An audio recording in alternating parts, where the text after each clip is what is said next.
کہ ہم لوگ ہر بندے کا کیس نہیں لیتے ہیں. اگر آپ اس کی ریکوائرمنٹ میٹ کریں گے اور اگر آپ کا ویزا لگتا ہوا تو ہم آپ کا کیس لیں گے. اگر ہم یہ کہیں کہ ہم آسٹریلیا کو زیادہ اچھے طریقے سے ڈیل کرتے ہیں تو یہ غلط نہیں ہوگا. لیکن ایٹ دا سیم ٹائم ہماری یو کے کی جو ویزا ریشو ہے وہ بھی 99% ہے. میں یہ مشورہ دوں گا سب کو، نہ آپ ڈن بیس کے پیچھے پڑیں، نہ ہی آپ کسی اور بیس کے پیچھے پڑیں. آپ صرف پراپرلی اسی کنسلٹنٹ کے پاس جائیں جو کہ آپ کو لاجیکل بات کرتا ہے، بنا تحقیق کیے یا بنا یہ سوچے سمجھے کہ جناب میں اس کی ریکوائرمنٹ کو میٹ کر رہا ہوں کہ نہیں، یا میں اس کو خرید لیتا ہوں جس طرح سے آپ چاول یا چینی خریدتے ہیں، تو آپ اپنے پیسے ضائع کر بیٹھیں گے. ناظرین، اگر آپ کینیڈا، یو کے، یو ایس اے، آسٹریلیا اور یورپ جانا چاہتے ہیں تو بولو پاکستان لے کے آیا ہے آپ کے لیے اسپیشل قسم کی سیریز، جس میں ہم آپ کی ملاقات کروائیں گے پاکستان کے ان بیسٹ کنسلٹنٹ سے جو آپ کی کریں گے رہنمائی. اسی سلسلے میں آج ہم لاہور میں موجود ہیں، جوہر ٹاؤن یوسف یونیورسٹی کے بالکل ساتھ بارڈر اینڈ برجز کے آفس میں. آج ہم آپ کی ملاقات کروا رہے ہیں پاکستان کے ایک ایسے کنسلٹنٹ سے جس کا ہے 8 سال کا تجربہ، اور وہ کنسلٹنٹ ہزاروں کی تعداد میں اسٹوڈنٹس کو موو کروا چکا ہے. جی، میرا نام چودھری بلال رشید ہے. میں border and bridges immigrations and legal consultants کا CEO ہوں. اس کے علاوہ ہماری جو موجودگی ہے وہ یو کے میں بھی ہے. ہم یو کے میں بھی بارڈر اینڈ برجز جو ہے وہ لمیٹڈ کمپنی ہے، وہاں سے بھی ہم لوگ آپریٹ کر رہے ہیں. اس کے علاوہ دبئی کے اندر، UAE کے اندر جو ہے ہم لوگ یہ سیم بزنس لے کے چل رہے ہیں. اچھا بلال بھائی، بارڈر اینڈ برجز آپ کا یہ جو ادارہ ہے، اس میں کون سی ایسی خاص بات ہے جو آپ کو باقی تمام جو ادارے ہیں ان سے یونیک بھی کرتی ہے اور خاص بھی کرتی ہے؟ دیکھیں، 8 سال کا ایکسپیرینس، ہزاروں اپلیکیشنز کرنے کے بعد، کیونکہ دبئی، پاکستان میں آفیسز کے بعد اور بہت سارے لوگوں سے مل کر ان کی اپلیکیشن اسیسمنٹ کرنے کے بعد میں آپ کو یہ بات بتا رہا ہوں کہ ہم لوگ ہر بندے کا کیس نہیں لیتے ہیں. اس کی وجہ ہم آپ کا وقت اور پیسہ ضائع نہیں کر سکتے. آپ ہمارے پاس آئیں اس امید سے آئیں کہ جناب میں یہاں سے کیس کرواؤں اور یہ کیس لے لیں گے یا بن ہو جائے گا، تو ایسا نہیں ہے. اگر آپ اس کی ریکوائرمنٹ میٹ کریں گے اور اگر آپ کا ویزا لگتا ہوا تو ہم آپ کا کیس لیں گے. نمبر 1. نمبر 2 یہ کہ میں نے جیسا کہ آپ کو پہلے بتایا اس انٹرویو کے سٹارٹ میں کہ ہمارے پاس جو ویزا اپلیکیشن پروسیس کرنے کے لیے جو ٹیم ہے، اسی طرح سے ہمارے پاس جو ایجوکیشن کاؤنسلرز ہیں، اسی طرح ہمارے پاس جو CSR ٹیمز ہیں وہ پراپرلی ٹرینڈ ہیں، وہ پروفیشنلز ہیں. اس کے علاوہ جو ریکوائرڈ سرٹیفکیشنز ہیں، جس طرح سے پریسٹیجیس جو ہمارے ادارے ہیں، برٹش کاؤنسل وغیرہ، وہاں سے وہ سرٹیفائڈ ہیں. آپ کو اس بات کی تسلی رہے گی، آپ کو اس بات کا حوصلہ رہے گا کہ آپ کا جو کیس ہینڈل ہو رہا ہے وہ، کیونکہ آپ کو پتہ ہے پاکستان کے اندر آج کل ہر کسی نے ہی کنسلٹنسی کھولی ہوئی ہے. تو ایسا نہیں ہوگا. آپ یہاں پہ آئیں گے، آپ کو اس بات کا وہ رہے گا مان کے جناب جنہوں نے ہمارے اپلیکیشن جو ڈیل کی ہے وہ پروفیشنل سے ڈیل کی ہے اور اس کا سکسیس ریشو بھی آپ کے سامنے ہے. اچھا بلال بھائی، مجھے یہ بھی چیز بتائیں، آپ اس وقت کافی زیادہ کنٹریز کا کام کر رہے ہیں، لیکن جیسے ایک ڈاکٹر جو ہے کسی چیز میں اسپیشلائزیشن کر لیتا ہے، اسپیشل وہ کان کا ڈاکٹر ہے، ناک کا ڈاکٹر ہے یا دانتوں کا ڈاکٹر ہے، آپ ڈیل تو سب کو کر رہے ہیں لیکن کس کنٹری کے آپ اسپیشلسٹ ہیں؟ دیکھیں، جیسا کہ میں نے آپ کو بتایا کہ ہم لوگ پراپرلی سرٹیفائڈ جو ہیں ایجنٹس ہیں، برٹش کاؤنسل سے بھی اور جو بھی ریلیونٹ آپ کی ہیں.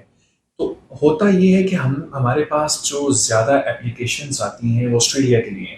اگر ہم یہ کہیں کہ ہم آسٹریلیا کو زیادہ اچھے طریقے سے ڈیل کرتے ہیں تو یہ غلط نہیں ہوگا. لیکن ایٹ دا سیم ٹائم ہماری یو کے کی جو ویزا ریشو ہے وہ بھی 99% ہے. میں 100% نہیں کہوں گا، میں 99% کہوں گا، کیونکہ ظاہر ہے کچھ معاملات اللہ تعالیٰ کے ہاتھ میں بھی ہوتے ہیں. تو ہوتا یہ ہے کہ آپ جب یو کے کی، کیونکہ پوائنٹ بیسڈ امیگریشن سسٹم ہے، یو کے کا جو ویزا آفیسر ہے وہ پوائنٹ بیس سسٹم سے جو ہے آپ کو ویزا گرانٹ کرتا ہے، تو وہاں پہ ویزا ریشو ویسے ہی بہت زیادہ ہے. ہاں، پاکستان کے اندر بہت سے ایسے کنسلٹنٹس ہیں جن سے آسٹریلیا کا ویزا اس طرح سے ہینڈل نہیں ہوتا ہے. میں سب کی بات نہیں کر رہا، بہت اچھے کنسلٹنٹس موجود ہیں پاکستان میں اور میں ان سے بہت زیادہ امپریس بھی ہوں. لیکن یہ ہے کہ بہت سے ایسے کنسلٹنٹس ہیں جن سے آسٹریلیا کی اپلیکیشن ہینڈل نہیں ہوتی، سنس وہ اسسمنٹ بیس پروسیسنگ کرتے ہیں. تو میں اپنے ناظرین کو آپ کے توسط سے یہ کہوں گا کہ اگر آپ کی آسٹریلیا کی اپلیکیشنز ہیں، جس میں خاص طور پہ آپ کی اسٹوڈنٹ ویزا اپلیکیشنز ہیں جو آپ کو لگتا ہے کہ ویک ہیں یا اس میں جو آپ کو اسسمنٹ ریکوائرڈ ہے، تو ہم آپ کو فری اسسمنٹ جو ہے وہ آپ کو پرووائڈ کرتے ہیں آسٹریلیا کی، اور ہم کوشش یہ کریں گے کہ آپ کا ویزا گرانٹ ہو، جس کی ہماری اپنی ریشو تقریباً 90% سے بھی بابا ہے. اس کے لیے ہمارے آپ نے فیس بک پیج پہ جانا ہے اور وہاں پہ آپ کو ہماری ریٹنگ اور ہمارے جو کمنٹس ہیں جو ہمارے ساتھ جنہوں نے کام کروایا ہے وہ آپ کے سامنے اس کے لیے ایویڈنٹ ہوں. اچھا بلال بھائی، آپ یہ چیز بتائیں کہ اکثر اسٹوڈنٹ جو ہیں ان میں ہمیں یہ چیز دیکھی ہے کہ وہ پریشان ہوتے ہیں، ان کی انگلش اتنی زیادہ اسٹرانگ نہیں ہوتی، اور اگر آئلٹس کر ہی نہیں سکتے یا کوئی ٹیسٹ دے نہیں سکتے اس کے لیے پھر کیا جو ہے ان کو کرنا چاہیے؟ آپ چاہیں لیٹ اس سپوز آپ ایک بچے کا 7 بینڈز آ جاتے ہیں اس میں، وہ چاہتا ہے کہ میں کینیڈا جاؤں تو بالکل وہ جا سکتا ہے، کیونکہ کینیڈا جو ہے وہ 6 منیمم بینڈز مانگتا ہے. اسی طرح سے اگر کسی کی 50% قابلیت ہے یعنی کہ 5 بینڈز لے لیتے ہیں، 5 بینڈز والے اصل میں ہوتا یہ ہے کہ جتنا کم آپ کا آئلٹس کا اسکور ہوتا ہے اتنی ویزا ریشو پہ ایفیکٹ ہوتا ہے، اتنا ہی ویزا ریشو آپ کا کم ہوتا ہے. تو 5 بینڈز والے جو ہیں وہ آلتو آسٹریلیا میں اپلائی کر سکتے ہیں ڈپلوما پروگرام کے اندر، لیکن ڈپلوما پروگرام کی ویزا ریشو کم ہوتی ہے، یعنی کہ out of 10 applications 5 applications accept ہو جائیں گی. اگر آپ 6 تک لے آئیں، محض 60% قابلیت آپ اپنی مکمل کر لیں، جو کہ میرا یہ خیال ہے کہ ہمیں موٹیویٹ کرنا چاہیے اپنے اسٹوڈنٹس کو. ان کے لیے کوئی مسئلہ نہیں ہے، بہت ذہین بچے ہیں یہ، صرف یہ ڈر ان کے دلوں میں ان کے دماغ میں ڈال دیا گیا ہے کہ یہ نہیں ہو سکتا. ایسا قطعاً نہیں ہے. 6 بینڈز لینا یا 60% قابلیت ثابت کرنا کوئی مسئلہ نہیں ہے. آپ کسی بھی بچے سے اپنے پیج کے اوپر بھی پوچھیں گے نا، اس کے انگلش میں 55-60% مارکس آ ہی جاتے ہیں. تو اگر وہ صرف اس کو ٹرین کریں، اپنے آپ کو اس کو روٹین میں لے کر آئیں، اس کی پریکٹس کریں، تو 6 بینڈز لینا کوئی مسئلہ نہیں ہے. اگر وہ 6 بینڈز لے لیں تو پھر ان کے لیے کینیڈا کے دروازے بھی کھلے ہوئے ہیں، ان کے لیے یو ایس اے بھی کھلا ہوا ہے، ان کے لیے آسٹریلیا بھی کھلا ہے، ان کے لیے یو کے بھی کھلا ہے، ان کے لیے نیوزی لینڈ بھی کھلا ہے، یعنی کہ وہ کسی بھی انگلش اسپیکنگ کنٹری میں جا سکتے ہیں. اور جہاں تک بات رہی ایک ویسے ہی کہ جناب ہم آئلٹس نہیں کریں تو کیا کوئی متبادل ٹیسٹ ہے ہمارے پاس، تو بالکل اس طرح سے ہے. آپ اگر آئلٹس نہیں کر سکتے تو پی ٹی ای کر لیں، پی ٹی ای بھی ایکسیپٹیبل ہے، یو کے بھی پی ٹی ای بھی ہے، سمپل اکیڈیمک پی ٹی بھی ہے، وہ بھی ایکسیپٹیبل ہے. اس کے علاوہ اگر آپ پی ٹی ای نہیں کر سکتے، آسٹریلیا سی اے ای کو بھی قبول کرتا ہے، کیمبرج ایڈوانس انگلش کو، وہ کر لیں.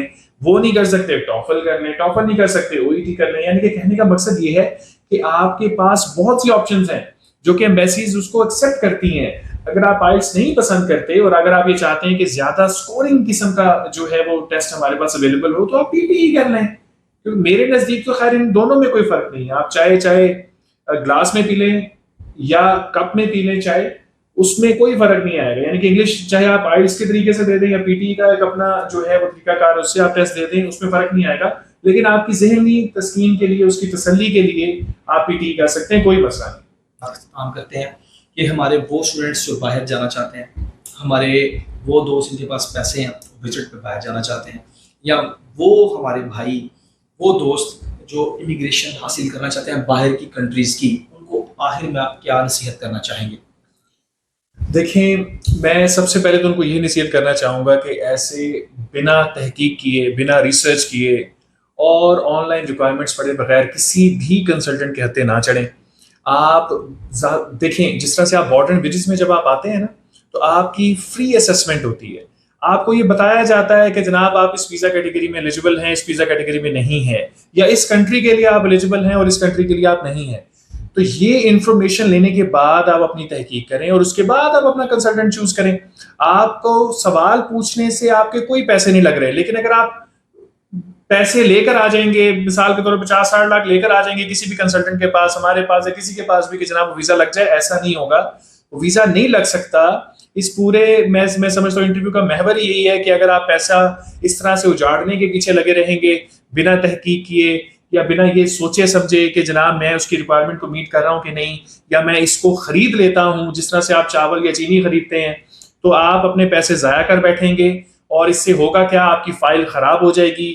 میں یہ مشورہ دوں گا سب کو، نہ آپ ڈن بیس کے پیچھے پڑیں، نہ ہی آپ کسی اور بیس کے پیچھے پڑیں. آپ صرف پراپرلی اسی کنسلٹنٹ کے پاس جائیں جو کہ آپ کو لاجیکل بات کرتا ہے، اکارڈنگ ٹو لا کرتا ہے، اور جو آپ کی تحقیق میں آپ کے لیے آپ کے ساتھ ہیلپ کرتا ہے. جس طرح سے ہماری ٹیم، ہمارے سرٹیفائڈ ٹرینرز جو ہیں یہاں پہ موجود ہیں، چاہے وہ آئلٹس کی ٹریننگ ہو، چاہے وہ اسٹوڈنٹ کی ایجوکیشن کاؤنسلنگ ہو، آپ کو وہ پراپر بتائیں گے، گائیڈ کریں گے. اس سے بہت سارے سوالات آپ کو جوابات مل جائیں گے، اور آپ بہت سارے ایسے نان پروفیشنل کنسلٹنٹس کو فلٹر آؤٹ بھی کر لیں گے.